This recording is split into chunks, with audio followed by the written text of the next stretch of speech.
Sharon Playhouse is active once again, and it is coming up on March 21st at the Bach Gallery, and that is Song and Dance Men, and that'll be at the Bach Gallery at the Sharon Playhouse once again on the 21st.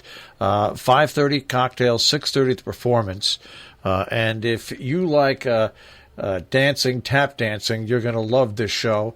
And our guest this morning is the person that's, I guess, put this all together, is the star of it and more, Justin Boccitto. Justin, thanks for joining us today. Of course. Thanks for having me. So let's talk a little bit about you and the show, Song and Dance Men. This was written and directed and everything and choreographed by you, correct? That's correct. Yes. It actually, so the concept started as a pre-show cabaret here in New York City.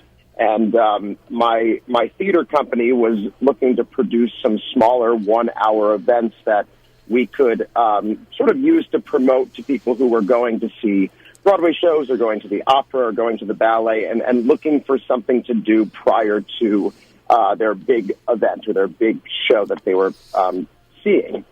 Basically, we were looking to create this concept of a pre-show. And I had said, you know, I'm really interested in the concepts of the Rat Pack and these old Gene Kelly television specials, and I would love to put together a show that sort of incorporated all those ideas and would also kind of tell a little bit of the history of how I got started in performing. So that's really where the first concept came from, and I went and started watching every televised special that starred Gene Kelly. I watched a bunch of, like, Rat Pack telethons, and I even went to old episodes of I Love Lucy, and I started pulling material from those things. You know what's interesting about tap dancing? My dad was a comedian in the 50s, and he was friends with Sammy Davis Jr., and Sammy Davis Jr. convinced him to put a little tap dancing into his show. And as a matter of fact, as kids, because our dad tap danced a little bit, I think that every kid that sees somebody tap dance, doesn't matter what ethnicity they are or anything else, it really is a pretty amazing thing that everybody likes to try at least. Right, exactly. It does feel like this universal art form that kind of just makes everybody smile, you know, because it's so, I don't know, I think a lot of people can relate to it as an old form of entertainment, but what I love about tap dancing is that there are so many people today who have also brought it into more of the modern world. It's something that we talk about in sort of these tap dance circles in New York City. You know, you can look at the old vaudeville acts, and then you can look at what people are doing today in more of like the commercial street tap world, and they're just pulling from those olden days, you know, so it's just everything old is new again. And that was kind of the concept of this show, was trying to do something where it felt modern, but we were utilizing old jokes and skits that we were finding from these great, basically variety shows. We are speaking with Justin Boccitto, who is going to be at the Bach Gallery at the Sharon Playhouse on Saturday, March 21st. Song and Dance Men. And now, who is going to be performing with you, Justin? Right. So I have quite the eclectic group of people. Saul Block is my friend of over 20 years, and we've worked together for quite some time in Rockland County and in New York City. And Saul is an accomplished piano player and vocalist, and he and I sort of came together to create the show. So he's basically going to be backing me up and is an integral part of the performance.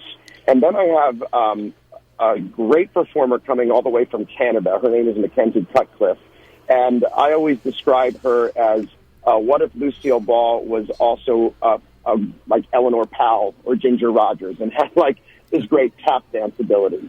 And she is a great comedian, wonderful timing, and also has got the taps to back all that up. So she'll be performing with me. And then also my girlfriend, Maddie Boumet, who's performed at Sharon Playhouse before. She was in Joseph and the Amazing Technicolor Dreamcoat last year. And she's going to be coming up, and we're going to be doing a couple of numbers together as well. So now let's talk a little bit about the show itself. I mean, what songs right off the top of your head that people will hear and see the tap dancing will be performed?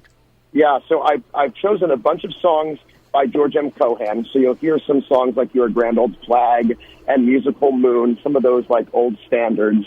And then I tried to also reach into some of the Gershwin and Berlin library, and there's a mixture of those songs. But I also found a musical from the 1980s that was called The Tap Dance Kid.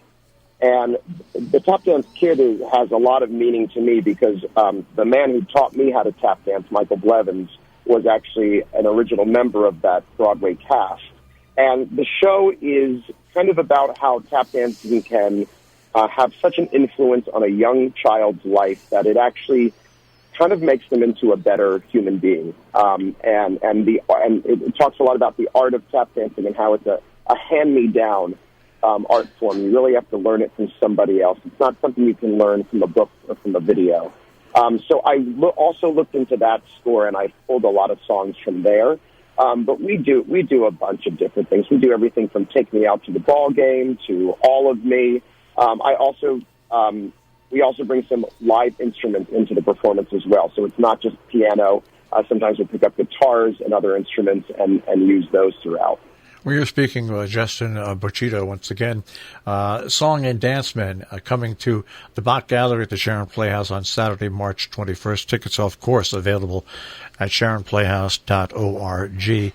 And remember, the Bach Gallery is smaller than the Playhouse, and all these special shows that are being put into the Bach Gallery, they basically sell out, so you want to get your tickets early. Getting back to you and learning the tap dance, tap dancing seemed to me, when I watched it, and I love watching tap dancing still, it has to be one of the most, you have to have a lot of endurance to perform a whole show of tap dancing. That is true. That is true. I remember when I was a kid, it just so happened that the shows that the parts that I was cast in early on in learning how to dance, they didn't have to tap. But a lot of my friends were doing tap dancing in these musicals, so I was a little behind. And the season came along, and we were doing Singing in the Rain, and this is when I was about 12 years old. And I got cast as Don Lockwood. And it's funny because I'm going to be going back up to Sharon this summer to do Don Lockwood Singing in the Rain. And I can remember thinking to myself, oh my gosh, I've got to be Gene Kelly. I mean, I have to learn all of this. And the director choreographer, Michael Blevins, he was sort of crazy. He really thought above the bar, and he wanted to take all the original tap choreography off of the film. So I remember it was like going to boot camp. It really was. It was like tap boot camp, and I had to work. I had to go home every night. I had to do things other than just tap dancing. I had to really get in shape because, as you said, there is a lot of athleticism, especially in the Gene Kelly style, which was primarily what we were learning at that time. So I got good training to begin with, but I had to really work to get to that level quickly. Now, I want to ask you a question. There's tap dancing, and then there's also something called soft shoe. Which is a little different. That's just is a soft shoe where there's no taps on it. It's just regular shoes. Well, there's a lot of thoughts of where that term came from. But what I've learned and what I know of the term soft shoe is that in the old vaudeville days, sometimes tap dancers or even swing dancers would come out and they would actually lay down a little sand on the stage, and without metal on their shoes, they would do moves and use the sand to create the sound. And then also you have to remember that there was a time when there were no metal taps on the bottom of the shoes. They actually were wooden taps. So there's also the thought that the term soft shoe came from the shoe just having a little bit of a softer sole than a metal tap. But these days, the concept of soft shoe is certainly a style where it's lighter and quieter, and there are certain moves inside of a soft shoe that you can put into the dance that visually speaking, makes you think of the old vaudeville soft shoe style. Song and Dance Man coming to, once again, the Bach Gallery on Saturday, March 21st. One final question. What prompted you to go and learn tap dancing? I mean, was there something specific, or is it just because you like to act and you like to dance, it was just a natural progression to that?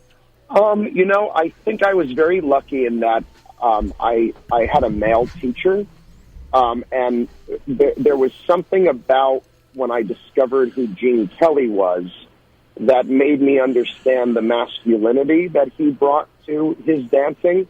And I think, when I was growing up, it was a very different time than today. I don't think that it was as acceptable for a young man to dance. And even growing up in Northeast New Jersey, so close to the metropolitan area, I think it was something that all of the guys at this program were probably a little nervous about. But what we recognized with tap dancing specifically was that there was a masculinity to it. And I think that really made us interested in learning it. And that's one reason why I wanted to. Well, once again, you folks are going to get a rare chance to see this coming up once again at the Sharon Playhouse, the Bach Gallery. That is at the Bach Gallery on the 21st of March. Song and Dance Men, 5:30 cocktail, 6:30 performance. Tickets, once again, available at the box office or online at SharonPlayhouse.org. And we have been speaking with the person who is responsible for this show and is going to be in the show, Justin Boccitto. Justin, thank you for taking a few minutes for joining us, and look forward to seeing you at the Bach Gallery at the Playhouse. Thank you so much for having me, and I look forward to seeing you as well.